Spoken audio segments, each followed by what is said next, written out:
some eye masks today. Eye mask time.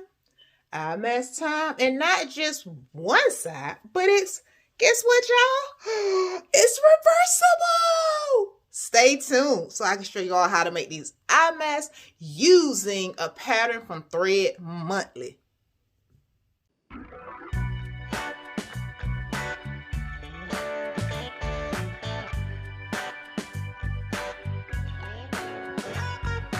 Hello everyone, welcome to my channel, Denise's Lost Souls. It's your girl, Denise. If you're new, welcome. Please consider subscribing to my channel. And if you're a returning viewer, welcome back. I am so glad that you all are joining me on another episode. How to make eye masks. I'm using a pattern that I from Threads Monthly. I'll provide the link in the description area to this pattern, and it was free. And I like it, y'all. It's like an oversized eye mask that I'm gonna make. I'm gonna make two different kinds of eye masks. So I'm gonna show you all what supplies I'm using and how to just do it yourself. So please consider subscribing if you're new. And don't forget, if you like this video, leave me a thumbs up, everybody. Your girl appreciate it. You'll need the following supplies. I am using minky fabric along with fleece fabric because it is so nice and soft. So those are my fabric choices. So check it out, y'all. I'm not making only one eye mask, but I'm making a total of 4 of them. Here I am separating my fabric. What's going to be the front, what's going to be the back, and in this case it's reversible. You can wear it on either side that you would like. It's all up to you. Also, you can use your strap fabric to make some eye masks. It is all up to you. This is your project, so however you would like to make this eye mask, you do you, boo. Here I am folding the fabric in half to see, can I get at least 2 eye mask out of this particular fabric. And guess what, y'all? I can. Woo woo. Plus I'm trimming it down to size right here, y'all. Y'all see that? Y'all see my electric scissors, y'all? I decided not to use so she wasn't cutting like I need to. Go on back to the basics. Get those shears out and cut. Oh, by the way, I purchased these at Harbor Freight. Got a whole entire pack of them, and they are absolutely amazing. All I use them for is fabric only. All right, everybody. Remember I told y'all I'm putting padding here. It says use fusible. I am using this thick, easy warm heating that you could use between your oven mitts. And this, I'm telling you all, it was absolutely, it's comfortable. If you're looking for a nice, comfortable eye mask while you're sleeping, I highly recommend using something like this or whatever you have. At the end of the day, you are making it. So you use what you got. Everyone, here I am cutting out my fusible interfacing here. That's what I'm going to call it because that's how I'm going to use it. But it's actually, like I told you before, you can use it for your oven mitts in your kitchen so it absorbs heat. However, I would not recommend that you warm up the eye mask unless you have the fabric that is not flammable. That's just my suggestion. Why am I cutting so much? Because I need at least 2 pieces for each of the eye masks. One to attach to the front of the fabric and one to attach to the back. So stay tuned, everybody. I'm going to let you enjoy some music while y'all watch me create this eye mask. Be back soon.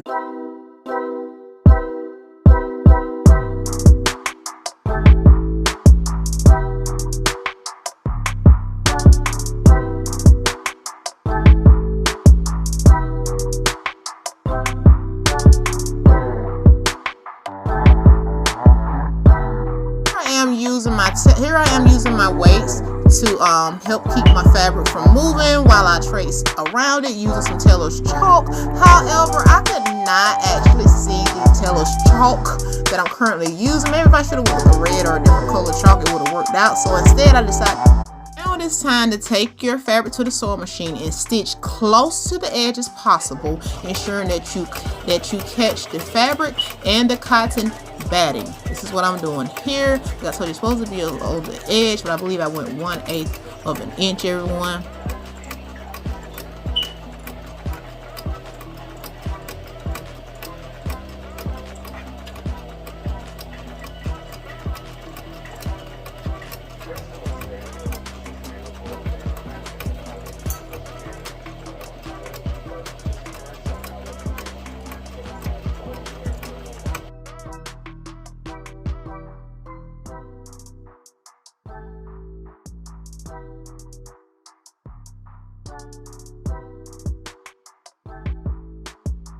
Like before, you'll take your other piece and you will attach the cotton batting to the back. Once again, I believe it's 1/8 of an inch seam allowance that I am using, or 1/8 of an inch. I'll put it in the description here on everybody.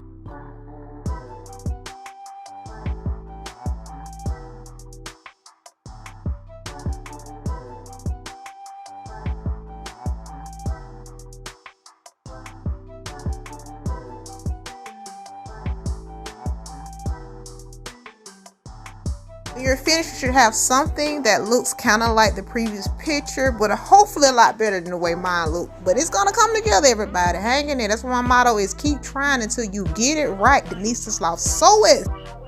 Now it's time to attach your elastic. Remember when at the beginning you saw me putting dots on where to leave the 2-inch opening as well as where to place my elastic? I am using that guide to know exactly where to put my elastic for this eye mask. I'm using pins to attach the elastic to the mask.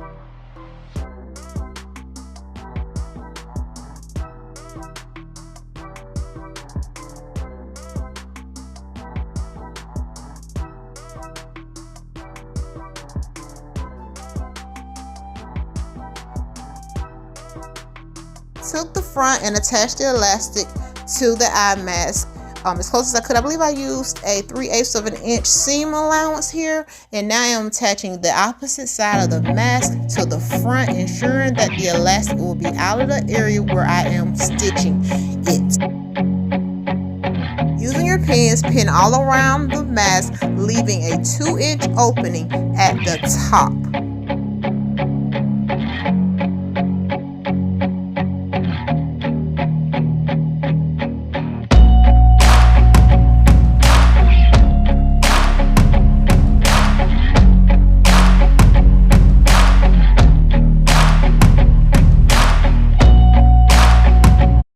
Marking my 2/8 of an inch seam allowance so that once I get to the sewing machine, I know where my here I have attached the mask front and back, and I left a 2-inch opening for the mask. This will allow me an opportunity to go ahead and cut out the cotton batting and get ready to flip. After I make a few notches to help reduce the bulk of the eye mask, then I can flip it inside out, or in this case, right side out.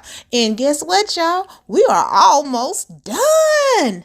Now it's the final step almost. Everybody grab that elastic from between the mask. Use it to assist you to pull the remainder of the fabric right side out. Don't forget to tuck in those little corners that you may have missed, y'all.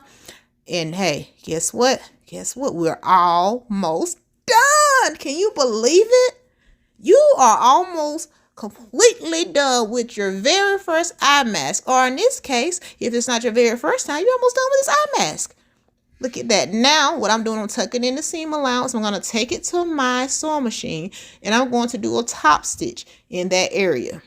I'm using my Wonder clips to attach the seam allowance that I need to stitch, everyone. Sorry for the view. I just realized how high I had it up. You all can't see anything. My apologies.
Now you have successfully turned the mask inside out. It is time to make sure all of the ends are free and you're pushing every little corner out. And now it's time to fold the seam allowance in and take it back to your sewing machine and top stitch it. Once you have done that, your eye mask is ready to go. Now here I am showing you all how I am top stitching the second mask that I'm currently working on. So I'm just doing a regular top stitch so that I can go ahead and connect everything together and closing up that 2-inch gap at the top. I am top stitching one of the masks that I have worked on. I'm working on 2 different types of fabric, if you have noticed. So I'm just giving you all a combination of how I made one mask and how I'm finishing up the original mask. So I hope that you all are enjoying it. If you are, please leave me a thumbs up so that I continue making content like this. I'll truly appreciate it. And this is your first time stopping by, please consider subscribing to my channel so that you do not miss an episode, everybody. And I would like to say, if you're watching it during the holidays, this is Christmas Eve here with me 2023. I would like to say, if you celebrate Christmas and New Year's, happy holidays to you all. If not, everyone, thank y'all for joining me, because you all are awesome, for stopping by, checking out your girl episode. Look at me, I decided to do a top stitch all the way around the eye mask. And y'all, I'm telling you, these eye masks are so comfortable. I made a total of 4 of them. Can you believe it? All right, everybody, you put in the final stitches in. Now we're cutting the thread. Guess what? We have made it for. Woo woo! Thank you for watching.